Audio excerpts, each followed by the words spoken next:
यह कहानी रामपुरा गांव के कैलाश नाम के एक बुजुर्ग की है। कैलाश अपने बेटे अमित और बहू संगीता और पोते राम के साथ रहते हैं। कैलाश की पत्नी यशोदा कई साल पहले ही कैलाश को छोड़ इस दुनिया से चली गई थी।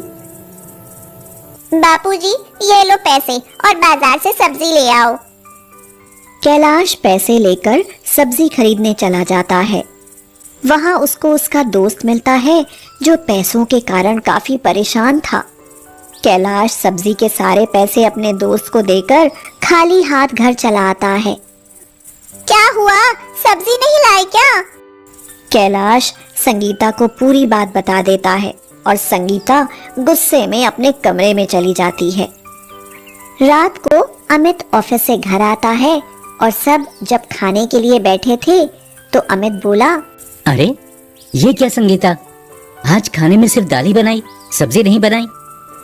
मुझसे क्या पूछते हो, अपने बाबा से पूछो। मैंने इन्हें पैसे दिए थे कि सब्जी लाओ, पर ये है नवाब साहब वहाँ पैसे अपने किसी दोस्त को दान में देकर आ गए। ऐसा क्यों करते हैं बाबा आप? आपकी इन्हीं हरकतों के कारण एक दिन हम रास्ते पर आ जाएंगे। अरे बेटा, उसे पैसों की बहुत जरूरत थी। तो यहाँ कोई अनाथ आश्रम खुला है क्या, जो यहाँ से आप किसी को भी पैसे बांटते फिरेंगे? मैं दिन भर मेहनत करके पैसे कमाता हूँ और आप इस तरह पैसे बर्बाद करते रहेंगे। अमित यह कहकर बिना खाए गुस्से में अपने कमरे में चला जाता है। संगीता भी अमित के साथ कमरे में चली जाती है। संगीता, तुम कोई नौकर क्यों नहीं रख लेती घर में? नौकर क्यों, जब घर में बाबूजी है ना। दिन भर बस खा पी कर पड़े जो रहते हैं, उन्हें काम करने में क्या तकलीफ होती है भला। अगले दिन सुबह, राम बेटा जल्दी तैयार हो जाओ, मैं ऑफिस जाते आते तुम्हें स्कूल छोड़ दूंगा। अरे आप क्यों तकलीफ करते हो जी, वह आपके बाबा हैं ना, उन्हें क्या काम है, वह छोड़ आएंगे राम को स्कूल। अमित ऑफिस चला जाता है। बाबूजी जाइए, राम को स्कूल छोड़ आइए जरा। बहू, मुझे एक कप चाय तो पिला दो। पहले राम को स्कूल तो छोड़ाओ, फिर अपने हाथ से बनाकर पी लेना चाय। बेचारा कैलाश अपने पोते राम को लेकर स्कूल चला जाता है। राम को स्कूल छोड़ने के बाद कैलाश जब वापस घर आता है तो संगीता उससे कहती है, अरे बाबूजी, मुझे घर में बहुत काम है, क्या आप घर की सफाई कर दोगे? ये क्या कह रही हो बहू? क्या बाबूजी, वैसे भी दिन भर आप खाली ही तो रहते हो, थोड़ा काम कर लेंगे तो क्या हो जाएगा। बेचारे कैलाश इस उम्र में घर का सारा काम करते हैं, झाड़ू पोछा लगाते हैं। संगीता ऐसे ही कैलाश पर अत्याचार करती रहती है और दिन भर बूढ़े बाप से सारा काम करवाती रहती है। एक दिन संगीता की एक सहेली मनीषा उसके घर आती है। अरे मनीषा, कैसी हो? मैं तो बहुत अच्छी हूँ। अरे क्या तुम कहीं जा रही हो? हाँ, आज शाम को मैं अमित के साथ फिल्म देखने जा रही हूँ। अरे तुम्हारे ससुर के होते हुए बाहर फिल्म देखने जाती हो? तुम्हारे ससुर कुछ कहते नहीं क्या तुमको? अरे उनकी क्या मजाल कि वे हमें कुछ कहें। उनकी वजह से क्या हम अपनी खुशियाँ कुर्बान कर दें? अरे वाह, तुम कितनी लकी हो, तुम्हें इतना प्यार करने वाला पति मिला। मेरे घर में तो बस मेरे ससुर की ही चलती है, उन्हीं के बताए रास्ते पर हमें चलना ही पड़ता है।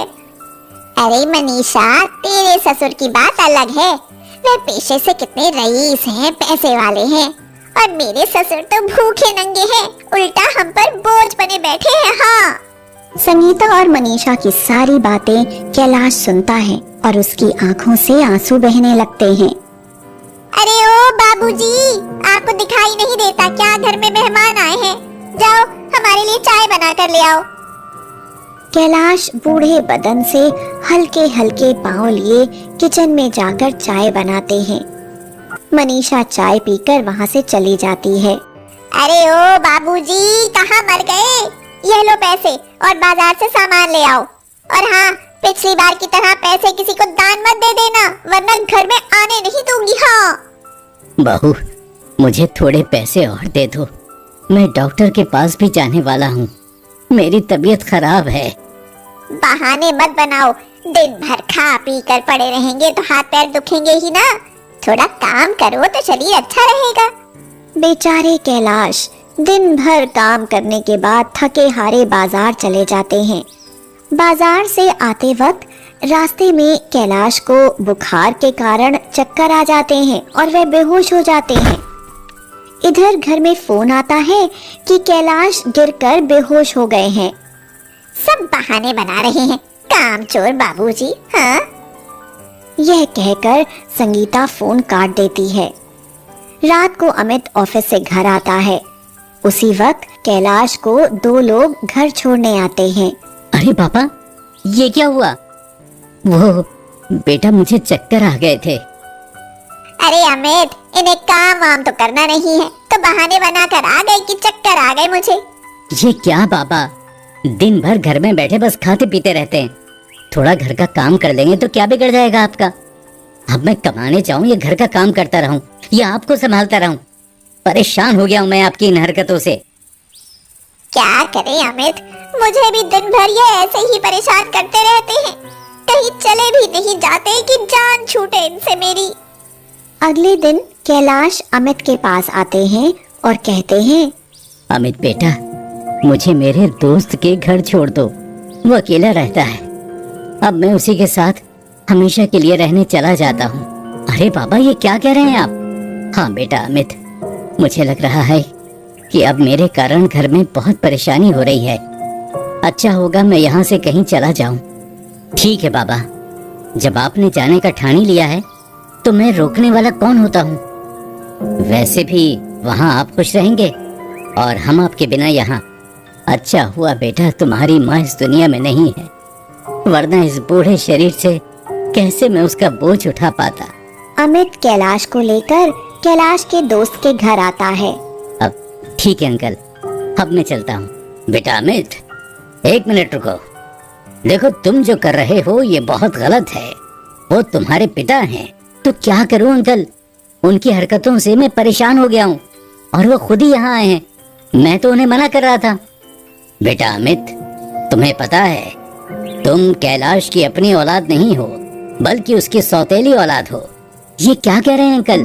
हाँ बेटा, एक दिन की बात है, हम रास्ते से जा रहे थे। तभी रास्ते में हमने एक छोटे बच्चे को भीख मांगते हुए देखा। कैलाश ने उसे गोद ले लिया, उसकी परवरिश की, उसे पढ़ाया लिखाया और बड़ा आदमी बनाया। और वो बड़ा आदमी तुम हो बेटा। अमित यह सुनकर शौक में आ जाता है और उसे बहुत रोना आता है। वह अपने बाबा के पास जाकर माफी मांगता है और गिड़गिड़ाता है, पर कैलाश उसे माफ नहीं करते। अमित वापस अपने घर रोते रोते आता है। क्या हुआ जी, क्यों रो रहे हो? अमित संगीता को सारी बात बताता है। संगीता यह सुनकर रोने लगती है।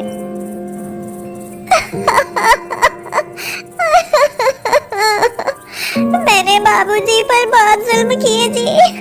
भगवान भी मुझे कभी माफ नहीं करेगा। दोनों दौड़ते दौड़ते अपने बाबा के पास जाते हैं और कैलाश के पैर पकड़कर माफी मांगते हैं। बाबा, मुझे माफ कर दीजिए। हमने आपके साथ बहुत गलत किया है। आपने मुझे अनाथ की परवरिश की, मुझे पाला पोसा, अपने घर में जगह दी और मैंने ही आपको घर से बेघर कर दिया। मैं बहुत बुरा हूँ बाबा, प्लीज मुझे माफ कर दो। अगर आपने मुझे माफ नहीं किया तो मैं अपने आप को खत्म कर दूंगा बाबूजी। नहीं बेटा, ऐसे नहीं कहते।